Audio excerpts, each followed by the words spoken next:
आज हामीले खाली दिमागको मात्रै कुरा गऱ्यौँ, बाइबललाई मनन गर्ने मात्रै कुरा गऱ्यौँ, दिमागमा राख्ने मात्रै कुरा गऱ्यौँ र आज्ञा पालनपट्टि हामीहरूको हृदय छैन। हामी आज्ञा पालनपट्टि चाहिँ ज्यादा चासो लाउँदैनौँ भनेदेखि चाहिँ हामी पनि दिमागको अथवा ब्रेनको क्रिस्चियन हुन सक्छौँ।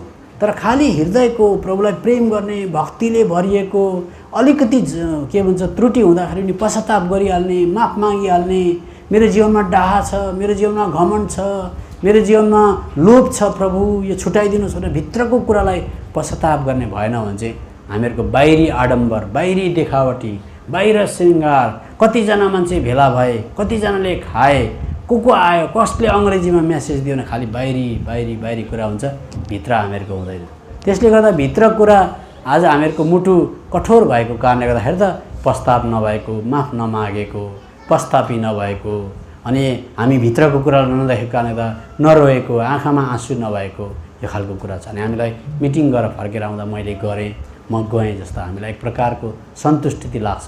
त्यो चाहिँ एउटा it can be a conceited feeling also, त्यो एउटा ठगिएको एउटा भावना पनि हुनसक्छ। यो कुरा याद गर्नुहोस्। त्यो खालि भित्री कुरा जसले याद गर्छ त्यो मान्छे साह्रै नै कुनामा बसेर रुन्छ, आफ्नै जीवनलाई मनन गरिबस्छ। त्यसले गर्दा कतिजनालाई थाहा छ पुरानो नियममा मन्दिर बनाउँदाखेरि ढुङ्गा चाहिँ मन्दिरमा ल्याएर काटिएन अरे। पहिला सामुएलको किताब, पहिला राजाको किताब 6 अध्यायको 7 हो कि सामुएलको किताब 6 अध्यायको 7 भन्छ ढुङ्गा चाहिँ क्वेरीमै काटियो अरे। कहाँ काट्यो भन्नुहोस् त? अब त्यो भनेको अर्थ के हो सुन्नुहोस् है ध्यान दिएर। साँचो क्रिस्चियनले चाहिँ मण्डलीमा आउनुभन्दा अगाडि क्वेरीमै भनेको कहाँ भनेको? हृदयमा भन्नुहोस् न।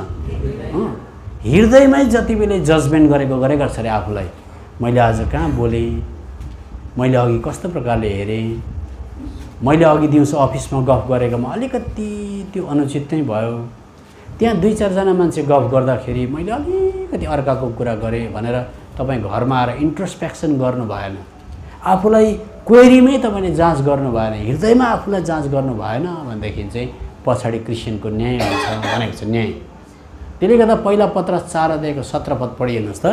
क्रिस्चियनको न्याय चाहिँ कहाँबाट सुरु हुन्छ अरे भन्दा क्रिस्चियनको घरबाटै भनेको चाहिँ हृदयभित्रबाट क्वेरीबाटै न्याय सुरु हुनुपर्छ। हामीले घरमै बसेर आफूलाई न्याय गर्नुपर्छ जहिले हामीले। त्यसो गर्दाखेरि हामी अरूलाई हेर्न भ्याउँदैनौँ, अरूको बारेमा जज गर्न भ्याउँदैनौँ।